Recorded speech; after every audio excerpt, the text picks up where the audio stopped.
Handbook of Fort Hill Cemetery, containing information respecting the ancient mountain fortification and the Indian monument within the enclosure. Also, the ordinances of the Board of Trustees, published by the Association, Auburn, printed by W. J. Moses 1853. Suggestions to visitors. Visitors are reminded that the precincts of the city of Auburn, now waving with yellow corn, smiling with thrifty villages, and teeming with pale inhabitants, are consecrated with the name of the native proprietors. The Cayugas are now gone, yet a century ago they were here with their bows and arrows, chasing the fleet deer, angling in our lakes and rivers, offering sacrifices to the Great Spirit, and deliberating in the solemn councils of their chiefs. They are gone, yet a century ago their humble cabins were the only buildings reared, and their festive swings the only anthems heard within the borders of the county. They are gone, yet a century ago they were proprietors, in possession of this delightful grove, which the Great Spirit permitted them to occupy in all its primitive beauty and sublimity.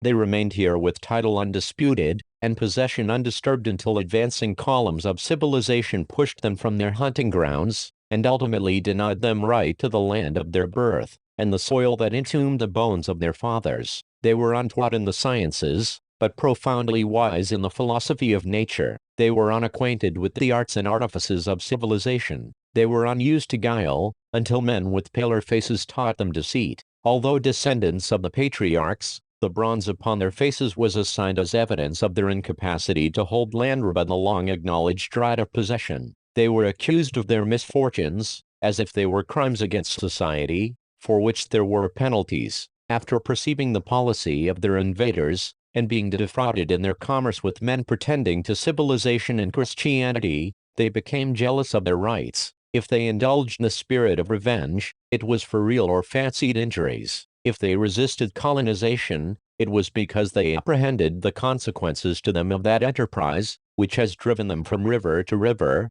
and from forest to forest, until the noble race that boasted Logan and Alvaretta have been nearly exterminated. But their name is here to perpetuate the recollection of a people whose history, as far as it is known, is fraught with exceeding interest, and so long as there shall remain any vestiges of their occupancy of the country we inhabit, it will be difficult to repress emotions of poignant sorrow and regret at the wrongs which they have been doomed to suffer. It is therefore gratifying to know that an era of anxious concern for the children of the forest has succeeded a century full of efforts for their extermination, and that their works upon our hills, which once attracted little or no attention, are now beheld with solemn interest, and carefully preserved as precious relics of American antiquity. The influence of the general change of public sentiment in this respect has been such upon the inhabitants of Auburn as to occasion the desire that the antiquated relics upon this eminence might be protected, and the grounds adjacent devoted to some sacred purpose.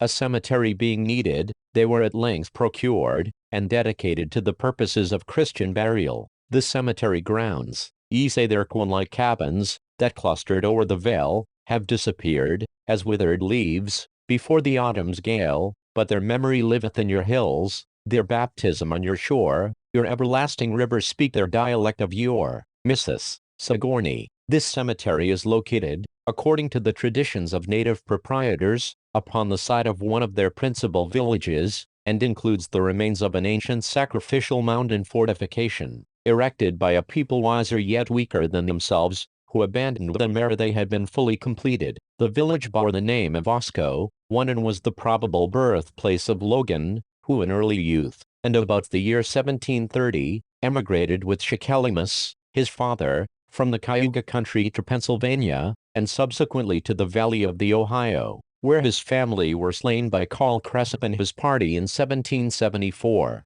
As these dissolving structures have attracted much attention, it has been deemed appropriate, now that these grounds are dedicated to the purpose of Christian burial, to insert in the handbook for visitors such extracts from accredited traditions and reliable books as are supposed to indicate their antiquity, their evacuation by the builders, their subsequent occupation by the Cayugas, and some of the reasons for the prevalent opinion that the Indian village which once crowned this eminence was the natal hamlet of the illustrious Logan. Of the architects and the era of their construction of the mound and the fortification, very little more can be gathered from the surviving Cayugas, than that the very far back in the past of the parent stock of the Iroquois too, were engaged in protracted but successful wars with the red men from the southwest, who had erupted into that portion of their domain south of the lakes, and constructed along the valley of the Ohio, and as far eastward as the ancient village of Osco, earthen altars for the worship of the sun, mounds for the sepulture of their dead,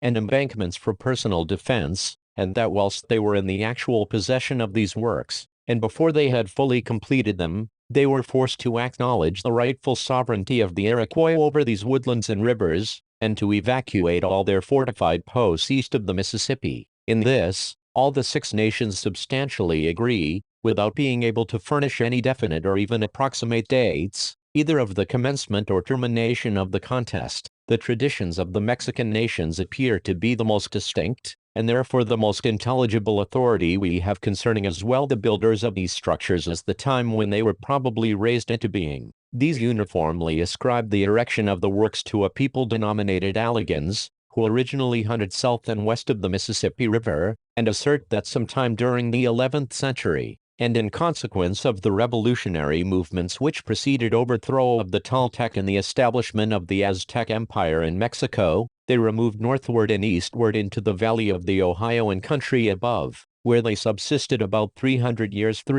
We know, without recourse to tradition, that their name is inscribed upon the Allegheny Range, and upon the waters of an important river in the United States. We are impressed therefore with the coincidence of Mexican traditions with those of the Six Nations, and the concurrence of both with facts developed by Colden, Davies, Clinton, Locke, Macaulay, Schoolcraft, Drake, Catlin, and Squires, respecting the mound builders, and the antiquity and purpose of their works. Colden, in his History of the Indian Nations, published in 1727, mentions a race of people, denominated Alleghans, who inhabited the country about the Allegheny River and mountains. From the language employed by him in the body of his treatise, and the map appended thereto, it is fairly inferable that he supposed them in the occupancy of the forests of western Pennsylvania. In this he was doubtless in error, although entirely correct in asserting that a people bearing that name had been at some time in possession of that part of the country,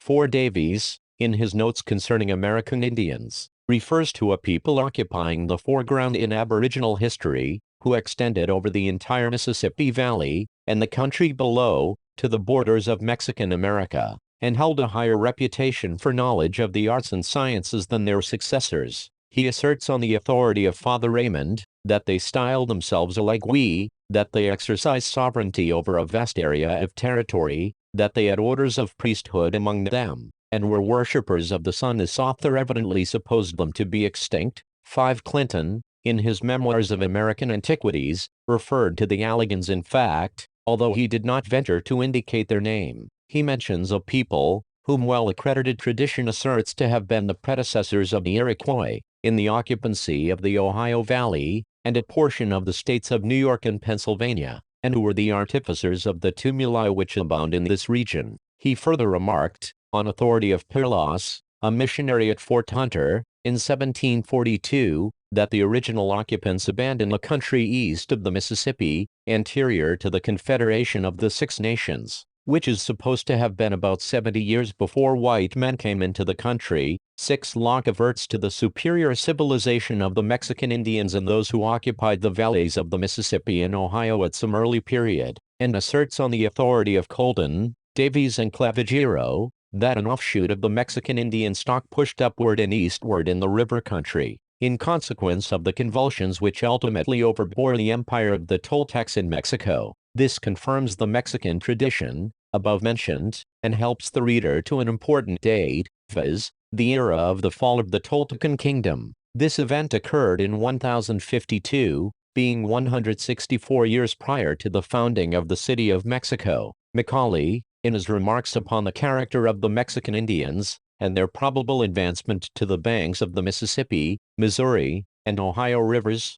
appears to favor the traditions mentioned by Clavigero, in respect to the Alleghans, which, as the reader will recollect, were, that they originally hunted south and west of the Mississippi River, and sometime during the 11th century removed north, where they reside 300 years. This author derives much support of his theory respecting the Alleghans, from the location, general range and extent of the works ascribed to them, from the Vale of Mexico to the lakes. The following extract discloses his impressions of these mounds, and of the builders. Tumuli are to be seen at this day in every province of the Mexican Empire, and westwardly and northwestwardly of that empire to the Gulf of California, and eastward. On leaving the Vale of Mexico they seem, however, to decrease in numbers and magnitude. Here, then, we may reasonably conclude that the nation had attained its acme in civilization and the arts. Here the densest and most numerous population was collected, here the seat of the most opulence, in the ancient states of Egypt, of Babylon,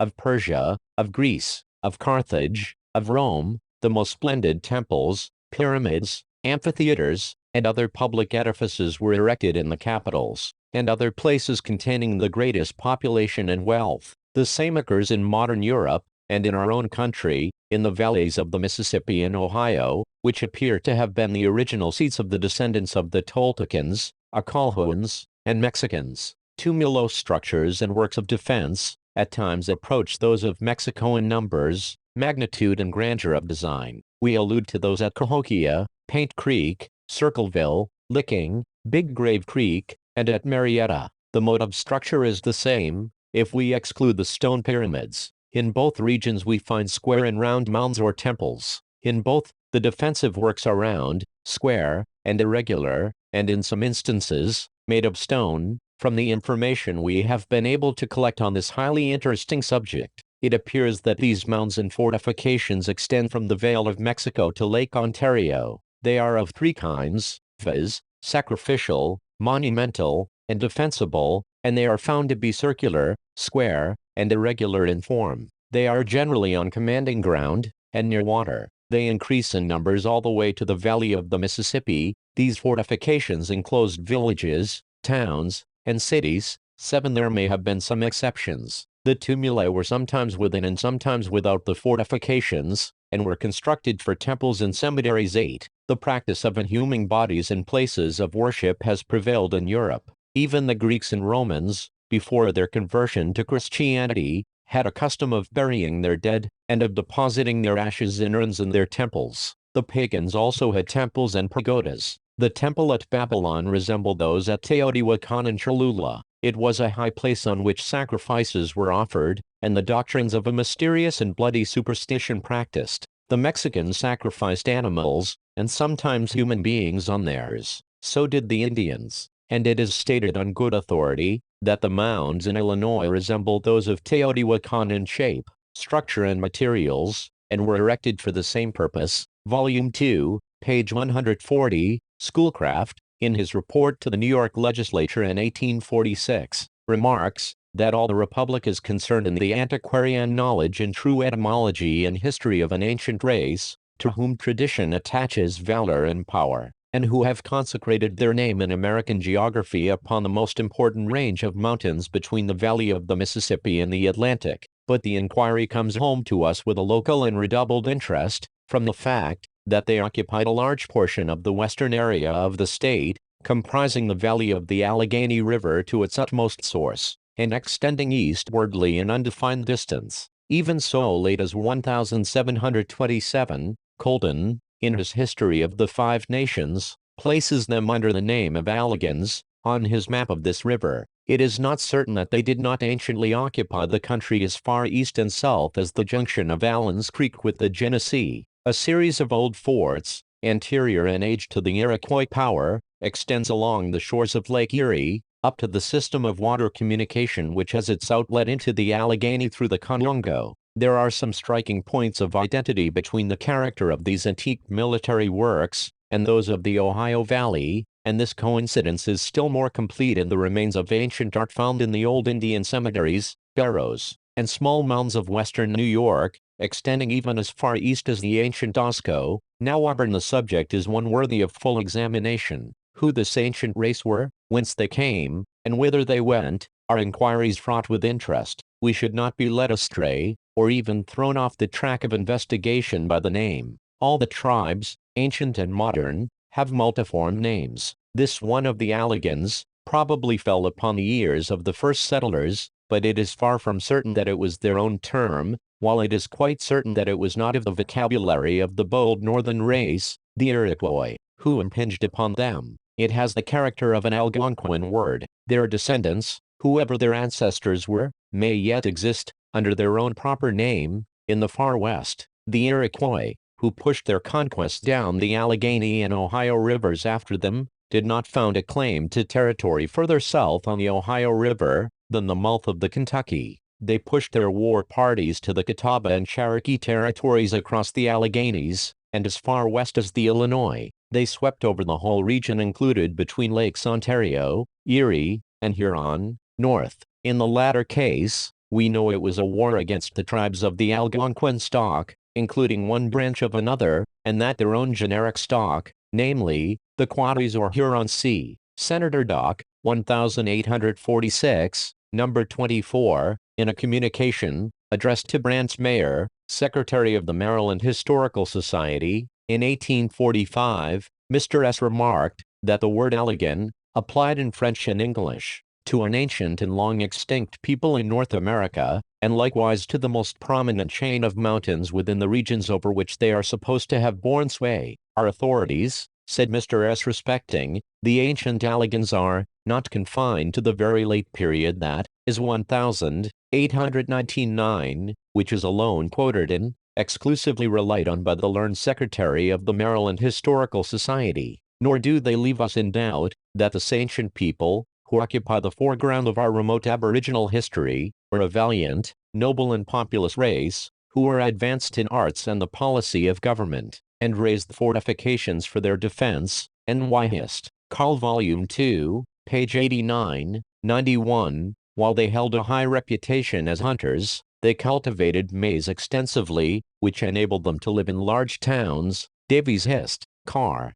Ists, and erected those antique fortifications which are extended over the entire Mississippi Valley, as high as latitude 43 degrees, and the lake country, reaching from Lake St. Clair, Phil, Trans, to the south side of the Niagara Ridge, the old shore of Lake Ontario, and the country of the Onondagas and Oneidas. Clinton's Dis, N.Y. Hist. Soc. Volume 2. Towards the south, they extended as far as the borders of the Cherokees and Muskogees. 10. From the traditions of Father Raymond, they were worshippers of the sun, had an order of priesthood, and exercised a sovereignty over a very wide area of country. His. Carib. Ists, Paris, 1658, London ed. of 1666, page 204, et the following. At what era the Allegan Confederacy, thus shadowed forth, existed and fell in North America, we do not know. Our Indian nations have no certain chronology, and we must establish data by contemporaneous tradition of the Mexican nations, or by internal antiquarian evidence. The old fort discovered by Dr. Locke in Highland Company, Ohio, in 1838, denoted a period of 600 years from its abandonment, 11 that is, 284 years before Christopher Columbus first sailed boldly into the Western Ocean. The trees on Grave Creek Mound denote the abandonment of the trenches and stone lookouts in that vicinity to have been in 1338. Trans-Am. Ethnological Society, Volume 1, N. Y 1845. The ramparts at Marietta had a tree decayed in the heart, but the concentric outer circles, which could be counted, were 463. Clinton's Dis. The live oaks on the low mounds of Florida, where one of the Algonquin tribes, namely, the Shawnees, aver that they once lived and had been preceded by a people more advanced in the arts. Arch.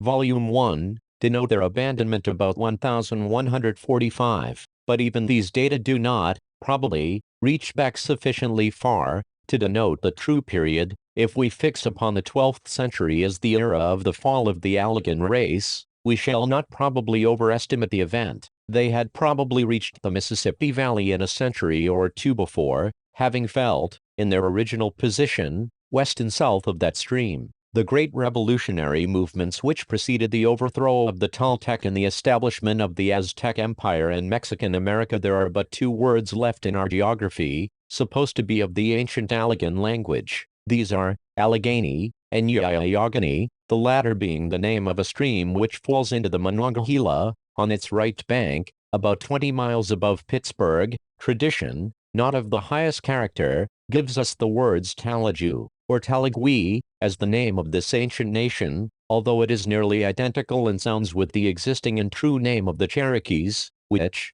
according to the late Elias Boudinot, a Cherokee, is Tsalaki. Carl Gibson, a plain man, an Indian trader, and no philologist, who furnished Mr. Jefferson with Indian vocabularies of the dialects of his day, to be used in answer to the inquiries of Catherine the Great, v. Trans Royal Academy, Petersburg, expressed an opinion that this ancient people did not use a T before the epithet, but were called Talajui. Tradition has, however, strictly speaking, preserved neither of these terms, although both appear to have strong affinities with them. The word Allegheny has come down to us, from the earliest times, as the name of the great right-hand fork of the Ohio, and also as the name, from the same remote period of antiquity, of the chain of mountains of which the stream itself may be said to be the most remote northeasterly tributary. In this form it is evidently a local term, applied geographically, according to the general principles of the Indian languages, like Hanna in the Susquehanna,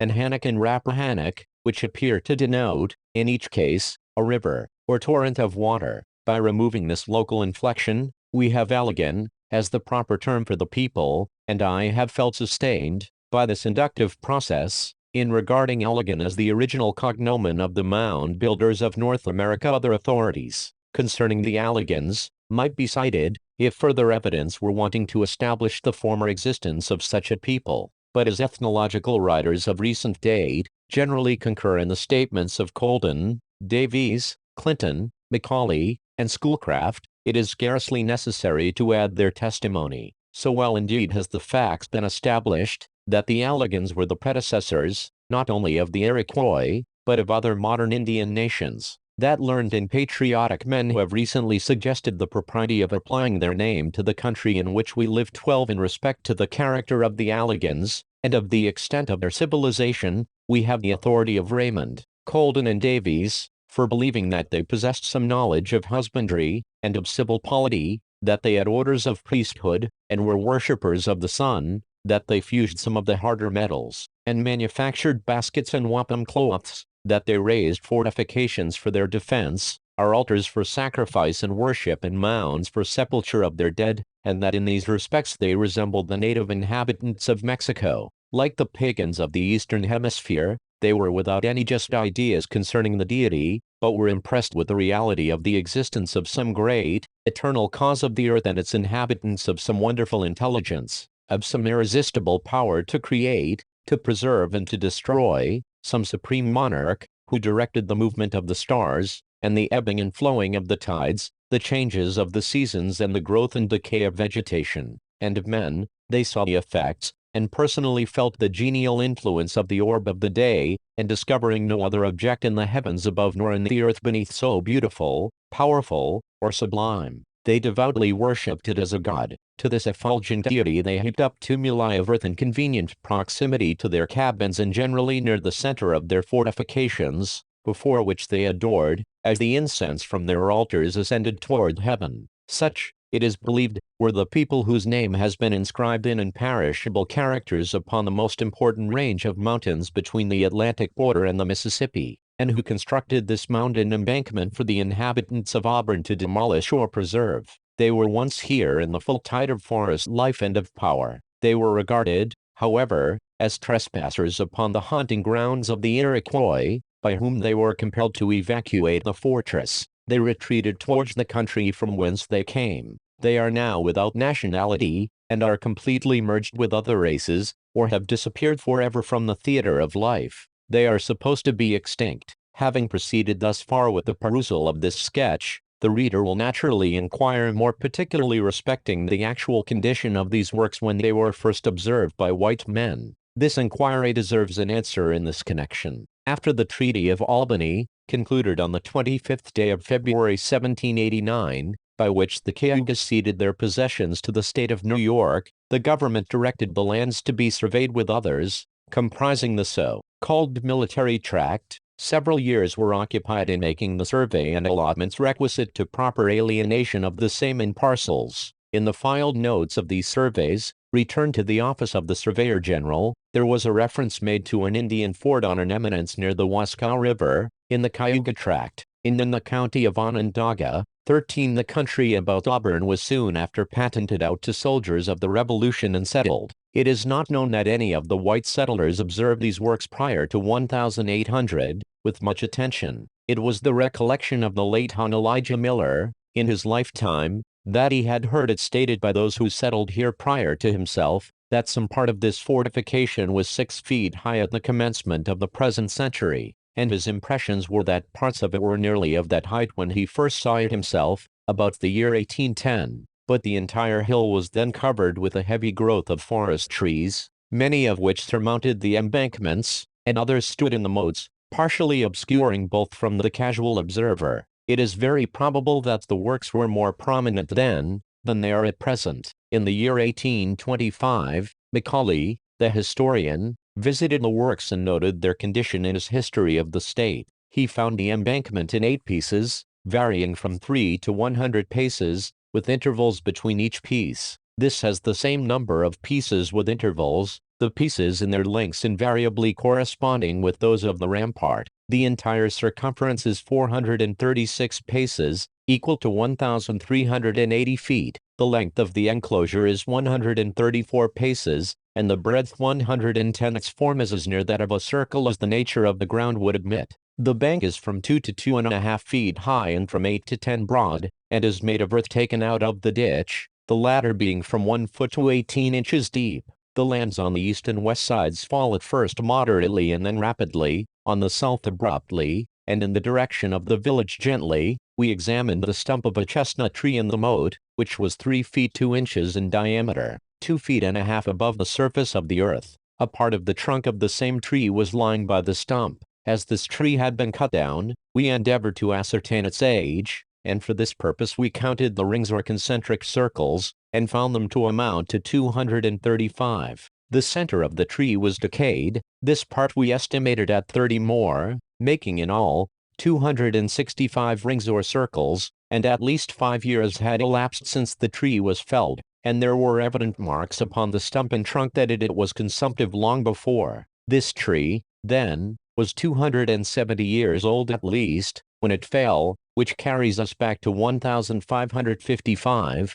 At the distance of 3 paces, we examined the remains of another chestnut stump, situated in the ditch. The tree must have exceeded 3 feet in diameter, and must have died standing and have remained in that posture many years before it fell. Chestnut is very durable timber, perhaps more so than pine. To aver, then, that 70 or 80 years had elapsed since the death of this tree, would not, in our opinion, be an aberration from the truth, and this, admitting the number of years to have passed, would carry the time back before the discovery of America by Columbus, allowing the tree to have been 270 years old when it died. Besides, there is no evidence that this or any other tree in the wood grew immediately after the dereliction of these works. Several growths of timber, for anything we know, may have gone before the present. That these works, and others of the kind, were constructed long before America was known to Europeans, can, we think, admit of no rational doubt.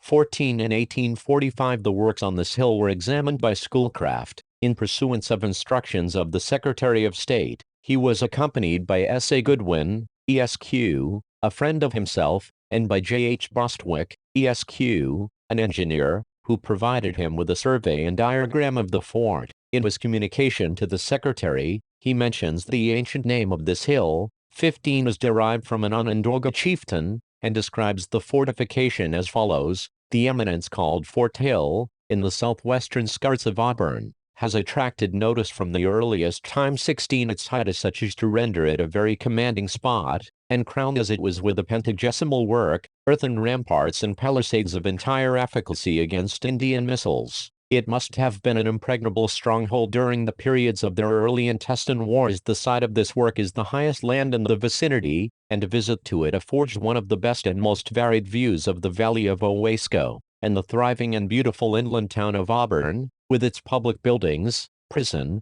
and other noted public edifices. The ellipsis enclosed by the embankments, with their intervening spaces, has a circumference of 1,200 feet, Here follows an explanation of the diagram accompanying the report, which is omitted viewed as a military work. The numerous breaks and openings in the wall constitute its characteristic trait. They are of various and irregular widths, and it seems most difficult to decide why they are so numerous. If designed for egress or ingress, they are destitute of the principle of security, unless they were defended by other works of destructible materials which have wholly disappeared. The widest opening of 166 feet is towards the north. The next in point of width is towards the south, but in order to give to these, or any of the other spaces, the character of entry or sally ports, and, indeed, to render the entire wall defensible, it must have had palisades immediately below the openings and a part of the embankment. There are a series of deep ravines, separated by acute ridges, which must have made this part of the work difficult of approach. In front of the north opening, the ground descends gradually about 70 feet to where there is a perfect acclivity. The hill has its natural extension towards the east for several hundred yards, in the course of which, a transverse depression in the surface separates the eastern terminus of the ridge from its crown at the side of the fort. It is not known that excavations have been made, so that there is no accessory light to be derived from this source. The entire work conforms to the genius and character of the red races who occupied the Ohio Valley, and who appear to have waged battle for the possession of this valuable part of the country prior to the era of the discovery of America,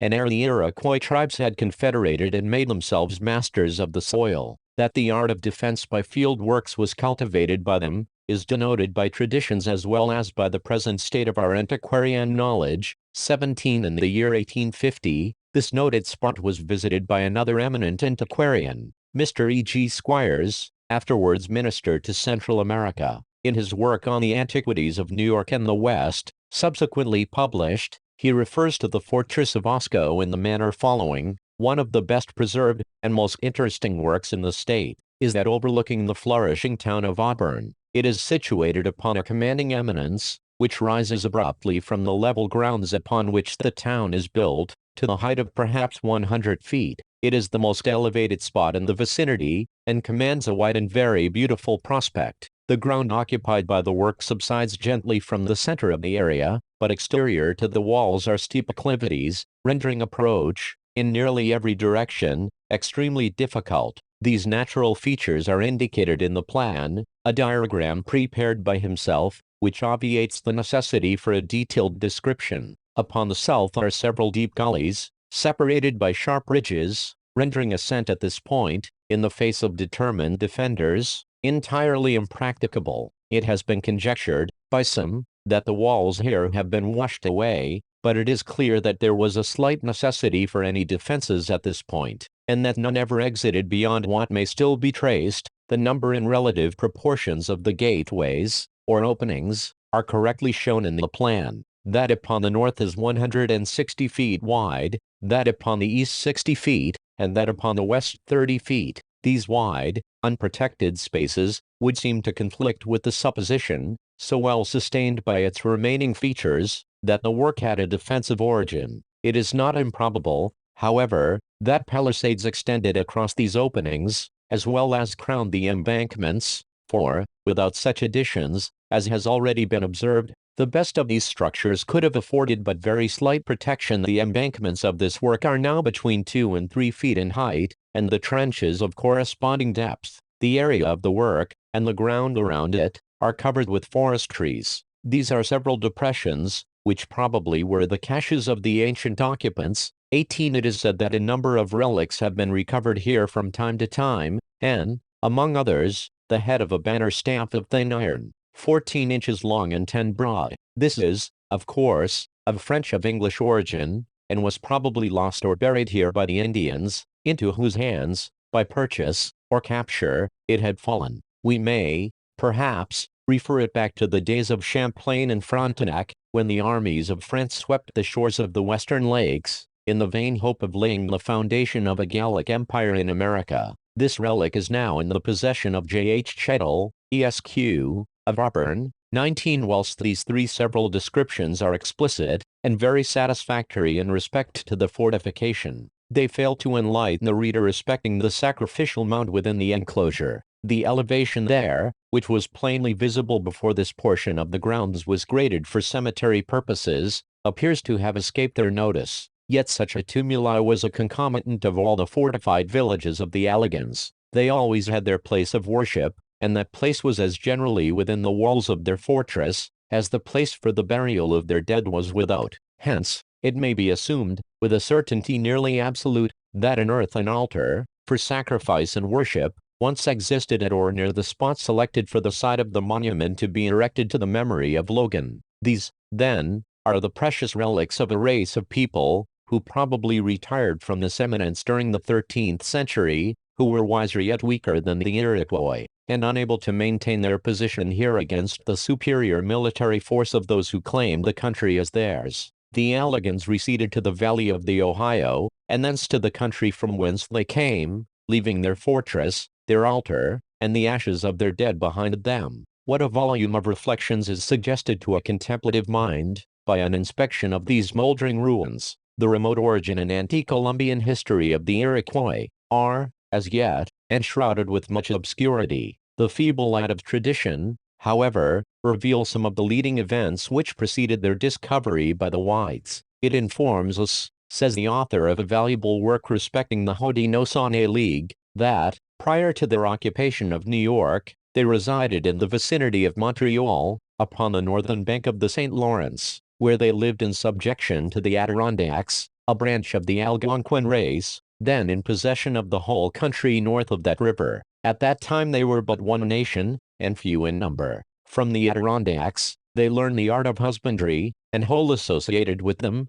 became inured to the hardships of the war path and the chase. After they had multiplied in numbers, and improved by experience, they made an attempt to secure the independent possession of the country they occupied, but, being overpowered, they were compelled to retire from it to escape extermination. The period of their migration from the north cannot now be ascertained. Tradition informs us that, having ascended the St. Lawrence to Lake Ontario, and coasted its eastern shore to the mouth of the Oswego River, they entered, through this channel, to the central parts of New York. Their first settlements, they believe, were located upon the Seneca River, where, for a time they dwelt together. At a subsequent period, they divided into bands, and spread abroad to found new villages. One of these, crossing over toward and Utica, became the Mohawk Nation. The village of Gonagahaga, situated upon the south side of the Mohawk River, in Herkimer County, is supposed to have been the oldest settlement of that nation.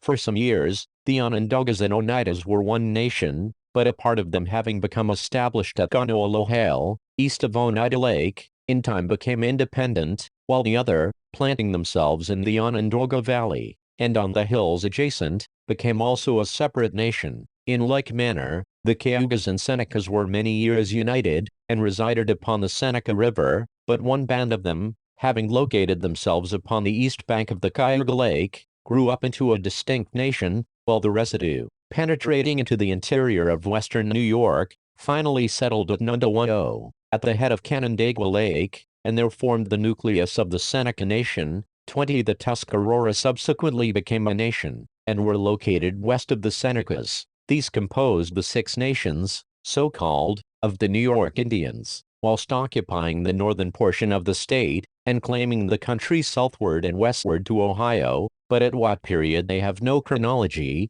The Alleghans are supposed to have been moving northward and eastward, and that some of their parties were advanced as far as the fortress of Osco, and that, at this point, they were repulsed by the advancing columns of the Iroquois, who needed the game and fish in this region for their subsistence. According to the traditions of the Senecas, about 100 years, and according to those of the Cayugas, about the length of one man's life, 70 years before the white men came, they entered into a confederation, or league, against all other tribes which were invading, or which might invade their territory. Whether the white men referred to were Columbus and his crew, or Americus Vespucius, or Verrazana, or later European voyagers hither, of the colonists of New Netherland, it has not been satisfactorily ascertained. From other traditionary and known circumstances, and these considered together, it is deemed most probable that the advent of the white men here referred to, was the landing of Columbus and his party, in 1492.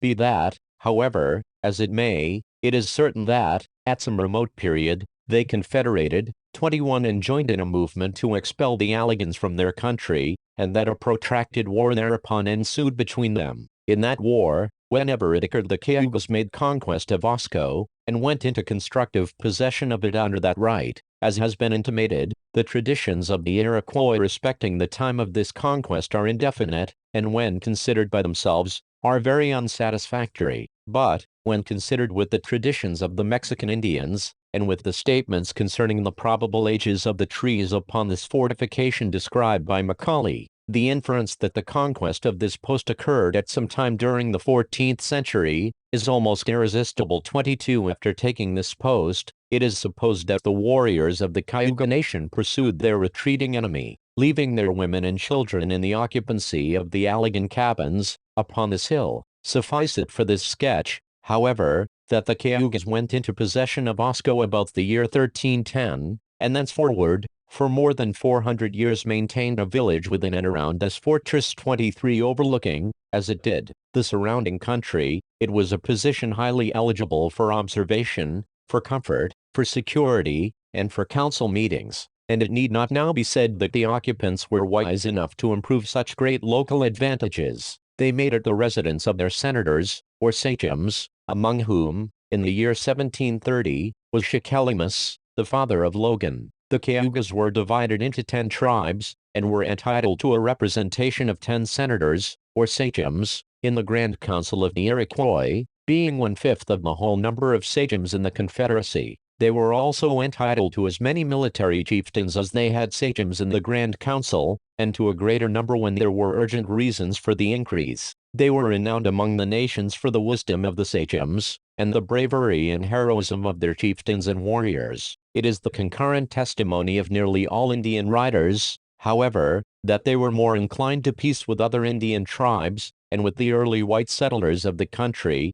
than their brethren in the Confederacy. Some of the eldest and wisest of their sachems were known among the hunters as peacemen, from their general reluctance to engage in the early wars of the Iroquois, with the Hurons, and other northwestern tribes, long anterior to the colonial war of the English and the French. 24 It may also be said of the Cayugas, that, benighted as they were a religious people. They were without the light afforded by revelation, and doubtless entertained many erroneous notions respecting the deity. They had a general belief, nevertheless, in certain elementary truths of an enlightened Christian faith, viz., the existence of one supreme being, which they termed the Great Spirit, and in another invisible power, which they termed an evil spirit. They also believed in the immortality of the soul, and had faint impressions of a union of body and soul at some period, and in some manner, after death, and they worshipped the Great Spirit. Hence it is true, in a general sense, that they were religious, a fact that has been the occasion of surprise, not only,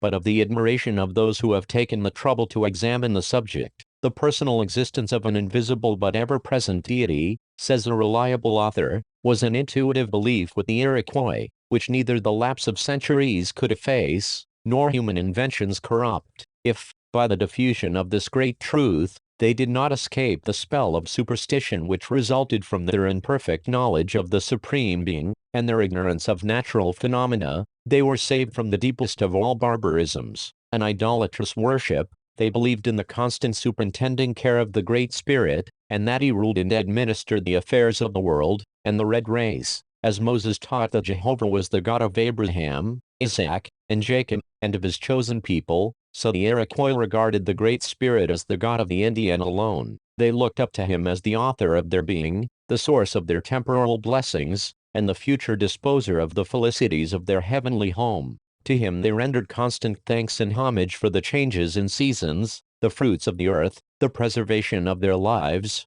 and for their social privileges and political prosperity. And to him they addressed their prayers for the continuance of his protecting care. Their knowledge of the attributes of the Great Spirit was necessarily limited and imperfect. Of his goodness and beneficence they had a full impression, and some notions also of his justice and perfection. But they could not fully conceive of the omnipotence of the Great Spirit, except through the instrumentality of a class of inferior spiritual existences by whom he was surrounded. His power was evidenced by the creation of man, He was also believed to be self-existent and immortal. The ennobling and exalted views of the deity which are now held by enlightened and Christian nations would not be expected among a people excluded from the light of revelation. In the simple truths of natural religion they were thoroughly indoctrinated, and many of these truths were held in great purity and simplicity. Such is the power of truth over the human mind, and the harmony of all truth, that the Indian, without the power of logic, reached some of the most important conclusions of philosophy, and drew down from heaven some of the highest truths of revelation. Whilst the religious systems of the Iroquois taught the existence of the Great Spirit, it also recognized the existence of the Evil One. According to the legend of their finite origin, they were brothers, born at the same birth and destined to an endless existence. To the evil spirit, in a limited degree, was ascribed creative power. As the Great Spirit created man and all useful animals and products of the earth, so the evil spirit created all the monsters, poisonous reptiles, and noxious plants. In a word, while the former made everything that was good and subservient, the latter formed everything that was bad and pernicious to man. The immortality of the soul was another of the fixed beliefs of the Iroquois. This notion has prevailed generally among all the red races, under different forms and with different degrees of distinctness. The happy home beyond the setting sun had cheered the heart and lighted the expiring eye of the Indian, before the ships of Columbus had borne the cross to this western world. This sublime conclusion is another of those truths, written as it were by the deity, in the mind of man, and one easily to be deciphered from the page of nature by unperverted reason. This truth has always been taught among the Iroquois as a fundamental article of faith. The religious system of the Iroquois taught that it was a journey from earth to heaven of many days' duration. Originally it was supposed to be a year, and the period of mourning for the departed was fixed as that term. At its expiration it was customary for the relatives of the deceased to hold a feast. The soul of the departed having reached heaven in a state of felicity, there was no longer any cause for mourning. The spirit of grief was exchanged for that of rejoicing. In modern times, the mourning period has been reduced to 10 days, and the journey of the spirit is now believed to be performed in 3. The spirit of the deceased was supposed to hover around the body for a season, before it took its final departure, and not until after the expiration of a year, according to the ancient belief, and 10 days according to the present, did it become permanently at rest in heaven. A beautiful custom prevailed in ancient times, of capturing a bird, and freeing it over the grave on the evening of the burial, to bear away the spirit to its heavenly rest. Heaven was believed to be the abode of the Great Spirit, the final home of the faithful. They believed there was a road down from heaven to every man's door. On this invisible way, the soul ascended in its heavenly flight, until it reached its celestial habitation. As before observed, the spirit was supposed to linger for a time about the body, and perhaps to revisit it. In consequence of this belief, a superstitious custom prevailed, of leaving a slight opening in the grave, through which it might re-enter its former tenement. After taking its final departure, the soul was supposed to ascend higher and higher on its heavenly way, gradually moving to the westward, until it came out upon the plains of heaven. 25 Such, then, was the civil, military and religious character of the primitive Cayugas, such the ancestors of the immortal Logan,